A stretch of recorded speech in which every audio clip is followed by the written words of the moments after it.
क़ुरबानी में जानवर जब ज़बा होता है तो कसाई हज़रात कुछ गलतियाँ करते हैं। मेरा एक बयान है कसाईयों की बदमाशियाँ, वो थोड़ा उन्वान सख्त हो गया था। कसाई हज़रात दो गलतियाँ करते हैं। एक तो ये कि वो जानवर की 4 रगें काटने के बाद मज़ीद काटते हैं फिर, और अंदर नरखरे में उसके चाकू मारते हैं ताकि जानवर जल्दी ठंडा हो जाए। ये अमल गलत है। इसका नुकसान ये कि जानवर को तकलीफ़ भी बहुत होती है। नंबर 2, उसका ब्लड सही तरह से बाहर नहीं निकलता, क्योंकि 4 रगें काटेंगे, हराम मगज़ का कनेक्शन बरकरार रहेगा, तो उससे जो दिमाग को सिग्नल मिलता रहेगा और दिमाग इमरजेंसी नाफिज कर देता है, जिससे जानवर तड़पता है और ब्लड सारा बाहर निकल जाता है। उसका तकलीफ़ नहीं होती जानवर को। हमें लगता है कि बहुत तकलीफ़ हो रही है, लेकिन इतनी होती नहीं है जितना नज़र आ रहा होता है। उसकी वजह है कि जब हम जानवर की ये रगें काटते हैं ना, तो ये जो दिमाग है ना, उसको ब्लड की सप्लाई बंद हो जाती है। समझ रहे हैं? जब दिमाग को ब्लड की सप्लाई बंद होगी तो दिमाग सोचना छोड़ देता है। दिमाग का सिर्फ वो हिस्सा काम करता है जो कुदरत ने हादसात के लिए रखा हुआ है। अभी तो दिमाग काम कर रहा है ना आप लोगों का, जो नॉर्मल वाला दिमाग भी, अल्हम्दुलिल्लाह। तो फिर समझें ये बात को। आपने देखा होगा बाज़ दफ़ा हम चाहते हैं, रिफ्लेक्ट एक्शन का नाम सुना होगा आपने, हमने तो 9th क्लास में पढ़ा था। वो एक एक्शन होता है कि लाशऊरी हरकतें। आपका हाथ किसी गर्म चीज़ पे आता है, आपको पता भी नहीं होता, आप हाथ खींच लेते हैं। अल्लाह ने हमारे दिमाग में एक ऐसा हिस्सा रखा है जो सोचता बाद में, करता पहले। समझ रहे हैं? यानी हमारे सच्ची जो सामने वाला दिमाग है ना, उसके सोचने से पहले वो काम कर चुका होता है। उसकी हिस्स अल्लाह ने बहुत तेज़ रखी है। वो हमें हादसे से बचाने के लिए, क्योंकि हादसात में ऐसा होता है कि अगर आप सोचना शुरू कर दोगे तो हादसा हो चुका होगा। गर्म चीज़ पे हाथ आया, काफ़ी देर के बाद ये इस्त्री किसी ने रख दी, काफ़ी देर के बाद आपको महसूस हुआ, तो उस वक्त तो बेड़ा गर्क हो चुका होता है। आप देखें कोई अचानक खौफज़दा चीज़ सामने आती, हम एकदम से उछल जाते हैं, हालांकि अभी नीयत नहीं की होती उछलने की, उछल पहले चुके होते हैं।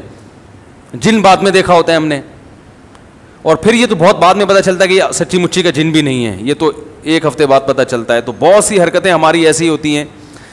तो जानवर में भी जब हम 4 रगें काटते हैं तो उसका जो दिमाग, जो दर्द महसूस करने वाला हिस्सा है ना, वहाँ ब्लड का सर्कुलेशन ख़त्म, वो सुन हो जाता है।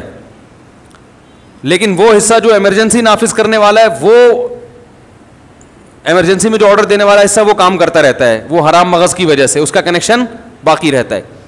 वो बॉडी को मैसेज देता है कुछ खतरा हुआ है, बॉडी तड़पती है। तो तड़पने से क्या होता है कि ब्लड अच्छी तरह निकल जाता है। कसाई क्या करते हैं, वो नोक लेके हलक में मारी उसके, तो वो जो उससे वो रग कट जाती है हराम मगज़ वाली, जिससे दिमाग का मुकम्मल कनेक्शन बॉडी के साथ ख़त्म हो जाता है। समझ रहे हैं?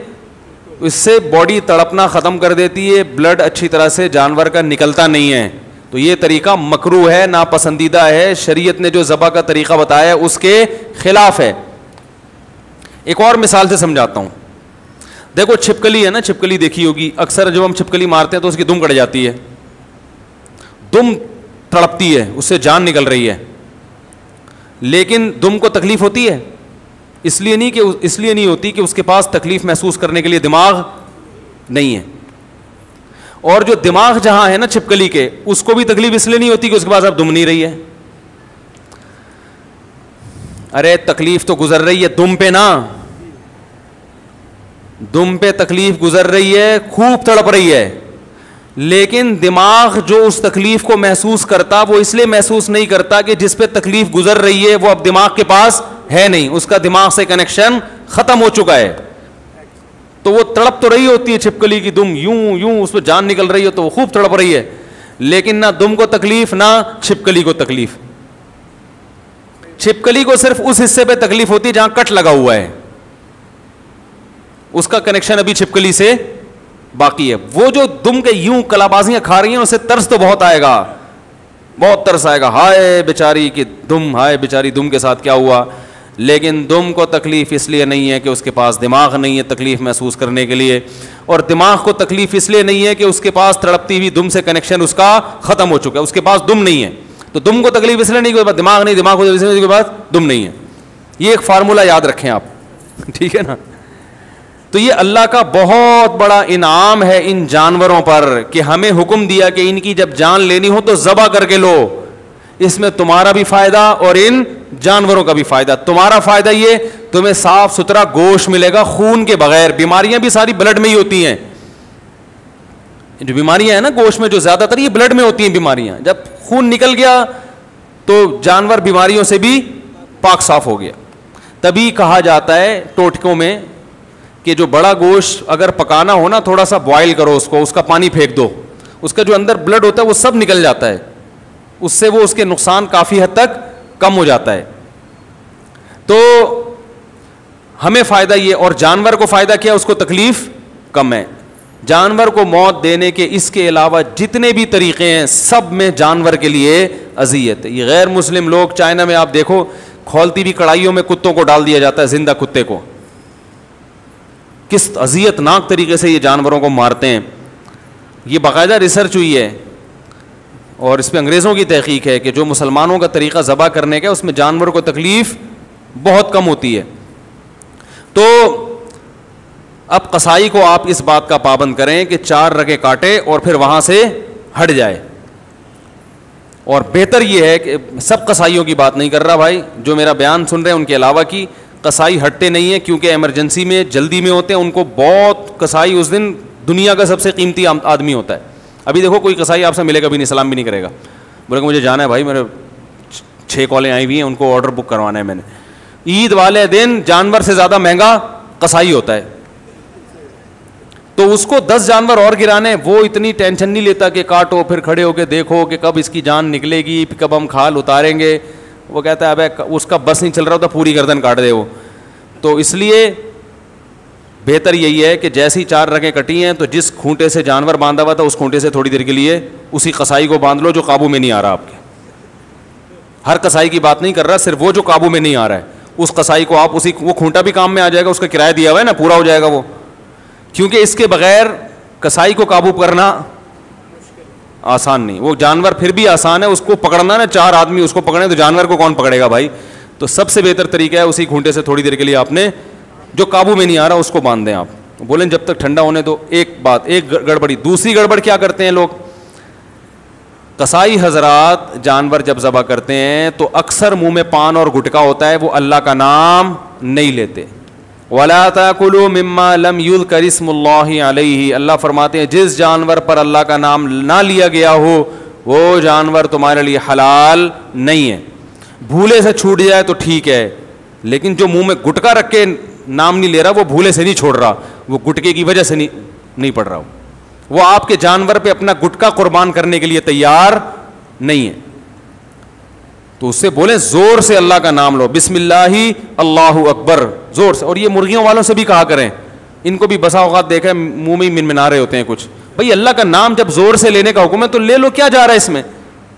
गालियां देंगे इतनी जोर जोर से, बातें करेंगे इतनी जोर जोर से, जहां अल्लाह का नाम लेने का हुक्म दिया भाई जोर से ले लो, तो वो ऐसी मुंह में ही घुमा रहा है। तो मुर्गियों वाले को भी कहा करें जोर से अल्लाह का नाम लिया करो। समझ में आ रही है बात। तीसरी बात, जानवर तौहीद परस्त ज़बह करेगा तो हलाल होगा, मुशरिक का ज़बीहा हलाल नहीं है। अगर हिंदू जानवर ज़बह कर दे, चाहे 100 दफ़ा अल्लाह का नाम ले, वो जानवर हमारे लिए हलाल नहीं है। बस ये अल्लाह ने हुक्म दिया कि जो तौहीद परस्त हो वो करेगा। तो आजकल मुसलमानों में भी मुशरिक हैं, जो इस्तिलाही एतबार से मुसलमान कहा जाता है, हकीकत में मुसलमान नहीं है। तो कोई भी ऐसा शख्स जो अल्लाह के नबी को हर जगह हाजिर नाजिर मानता हो अल्लाह की तरह, आलिमुल गैब मानता हो अल्लाह की तरह, मुश्किल कुशा मानता हो अल्लाह की तरह, के वजह से अल्लाह मुश्किलात पूरी करता है, नबी भी उसी तरह असबाब से हट के नबी मुश्किलात पूरी कर सकते हैं। चाहे वो देवबंदी हो, चाहे वो अहले हदीस हो, चाहे वो बरेलवी हो, चाहे वो शिया हो, कोई भी हो। तो जो इस नौइयत का शिर्क करेगा उसका ज़बीहा भी हलाल नहीं है। तो अब मैं ये नहीं कह रहा कि आप वहमी बन जाएं, किसी के घर से गोश्त आ रहा है तो आप देखें भाई कसाई से पहले मेरा इंटरव्यू दिलवाओ, मैं उसके अकायद पूछूंगा, इतने तकल्लुफ़ का हुक्म नहीं है। मुस्लिम कंट्री है तो यही फ़र्ज़ किया जाएगा सब मुसलमान ही रहते हैं। पहले से किसी के बारे में यकीन हो जाए कि ये शिरकी अकीदे पर है, उससे ज़बा ना करवाएं।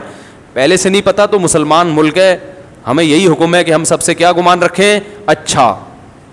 समझ रहे हो? हाँ, पहले से पता चल गया, क्योंकि बकरीद के दिनों में बहुत से गैर मुस्लिम भी कसाई बने हुए घूम रहे होते हैं, समझ रहे हैं?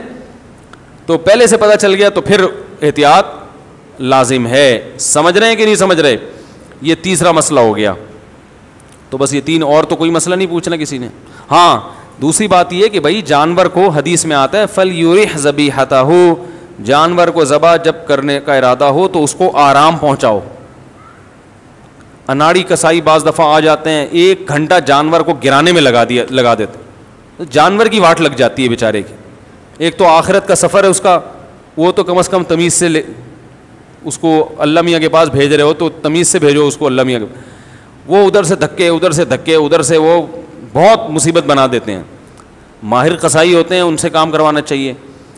और ज़बा खुद करो, कसाई से आप जानवर गिरवा दिया, ज़बा खुद करें। आपको अपने अकीदे का भी पता, आप अल्लाह का नाम भी लोगे, कम से कम मुंह में गुटका तो नहीं होगा ना आपके। उलमा कहते हैं कि नेक आदमी के ज़बीहे का असर गोश्त में आता है, तभी तो अल्लाह ने कहा कि मुशरिक का ज़बीहा हलाल नहीं है, कुछ तो होगा ना उसमें। ठीक है, उसमें एक बड़ी हिकमत ये भी है कि वो गैरुल्लाह के लिए किया करते थे। तो खुद करें ज़बीहा, और ख़वातीन भी ज़बा कर सकती हैं अगर वो घर में है, पर्दे का इंतज़ाम है। ख़वातीन अल्लाह का वास्ता रोडों पे ना आएँ, बेपर्दा होकर ना निकलें। आजकल ये त्योहारों के नाम पे ख़वातीन बेपर्दा हो जाती हैं, तो जहाँ अपने सारे महरम मौजूद हैं, बेपर्दगी का कोई ख़तरा नहीं है, तो वहाँ वो अपने घर में अपना बकरा खुद ज़बा करें और फिर छुरी को छुपा के रख दें। आप लोग से गुजारिश है तो जो है, या पर्दे में आके कर लें ज़बा तो अपना ज़बा, वरना कम से आप कर लें। तो कसाई अगर अच्छा है, दीनदार है, तो हमें कोई कसाईयों से चिढ़ नहीं है भाई, हमें यह आमाल अच्छे होने चाहिए। कसाई अगर नेक आदमी है तो कसाई उससे ज़बा करवा लें। कसाई भी बहुत नेक भी होते हैं, अच्छे भी होते हैं, इनमें बुरे भी होते हैं, हर तरह के लोग होते हैं। हम में अच्छे बुरे हर तरह के होते हैं, तो उनमें भी होते हैं। तो खुद कर लें तो ज़्यादा सवाब है कि आप अल्लाह के सामने अपना जानवर खुद पेश कर रहे हैं। और जब जानवर का रुख किबले की तरफ किया जाएगा तो अपना रुख किबले की तरफ होगा। तो लोग जानवर को इस स्टाइल से घुमाते हैं कि खुद किबले की तरफ पीठ, ये सुन्नत अमल है, ज़रूरी नहीं है। इसलिए कह रहा हूं कि बाज़ दफ़ा जानवर इतना मोटा घूम नहीं रहा, अब सुबह से लेकर दोपहर तक घुमाने में लगा दिया उसको किबले की तरफ, वो बद्दुआएं दे रहा है। तो अगर आसानी से घूमता है ठीक है, नहीं तो जिधर मुंह है उधर ही कर दें ज़बा। उसको किबले की तरफ रुख करना कोई ज़रूरी नहीं है, आसानी से किबले की तरफ हो सकता है। इस तरह से उसकी टांगें किबले की तरफ होंगी तो आपका सीना किबले की तरफ होगा। समझ रहे हैं ना? तो इस तरह से वो किबले की तरफ हो जाएगा आपका सीना, यानी आप जब ज़बा कर रहे हो तो आपका रुख किधर हो, किबले। तो इससे जानवर किबला रुख हो जाता है। इसको कहते हैं जानवर का किबला होना। ये हो इंसान रहा है लेकिन स्टाइल क्या है, ताबीर ये होती है कि जानवर, तो जानवर भी होता है, आप भी हो रहे होते हो। तो और उसके बाद वो दुआ पढ़ लो, इन्नी वज्जहतु वजहिया लिल्लज़ी फ़तरस समावाति वल अर्ज़ हनीफ़न वमा अना मिनल मुशरिकीन। बाज़ लोगों को वो दुआ आती नहीं है तो देख के पढ़ लें। अगर देख के भी नहीं पढ़नी आती तो जानवर को अपनी दुआ की भेंट ना चढ़ाओ। मैंने कई दफ़ा देखा है जानवर को लिटाया हुआ है, 20 आदमी उसके ऊपर बैठे हुए हैं, छुरी रखी हुई है, वो बेचारा परेशान देख रहा है। अभी तक तो मेरी ऐसी सेवा हो रही थी, हर आदमी मेरे साथ सेल्फियाँ खिंचवा रहा था, जिसको महल्ले से फूल मिलते वो मेरे गले में ला के डालता। सर्विस स्टेशन खुल गए हैं बाकायदा, यूट्यूब पे मैंने देखा। एक बैल का सर्विस 200 रुपये में, वो जो जिस पानी से गाड़ियों की सर्विस होती है उससे बैल की सर्विस हो रही है। हो गया ये वाकई, बैल धुल रहे हैं भाई, पूरे डिटॉल से नहलाया जा रहा है, उसको तेजाब से कुलियाँ करवाई जा रही हैं, उसके ब्रश किया जा रहा है, बेहतरीन चमका के सरसों का तेल की मालिश करके। तो वो जो बंदा है ना वो बैल लग रहा होता है उसके सामने जो खड़ा हुआ होता है वो बैल इंसान लग रहा होता है, इतना चमका देते हैं उसको। तो ऐसा चमका धमका के वो बैल कहेगा इतना मुझे प्रोटोकॉल, और अब क्या हो रहा है, अब आपको ना दुआ ज़बानी आती है ना देख के पढ़ना आती है, अब आप वहाँ हिज्जे कर रहे हो उसके, अल्लाह इन्नी इन्नी वज्जतु पढ़ा ही नहीं आ रहा। वो बेचारा लेटा हुआ है, 2 घंटे हो गए यार, उसको किस हिसाब में डाला हुआ है। तो भाई नहीं आ रही, बिस्मिल्लाही अल्लाहु अकबर बस, और उर्दू में कह दो अल्लाह तेरे लिए। किसके लिए है ये? तेरे लिए कुर्बान, इतना भी काफ़ी है। वरना अरबी याद करो, अच्छा है। नहीं याद होती तो इतना टाइम ना लगाओ कि उस बेचारे का बेड़ा गर्क हो जाए, क्योंकि जिस नबी ने दुआ सिखाई है उसी नबी ने यह भी हुक्म दिया है कि जानवर को राहत पहुंचाओ, उस पर जुल्म ज़्यादती मत करो। तो ये हुक्म ज़्यादा अहम है। और ये भी हदीस में आता है कि अपनी छुरी को तेज़ कर लो। बाज़ दफ़ा ये भी देखा, काट रहे हैं, कट ही नहीं रही, फिर कहता है भाई छुरी तेज़ करके ला। तो ये पहले कर लेना था भाई, ये काम पहले कर लेना था। तो ये सारी बदमाशियाँ होती हैं। अल्लाह ताला हिफाजत फरमाए, तमीज़ से कुर्बानी की तौफ़ीक़ अता फरमाए।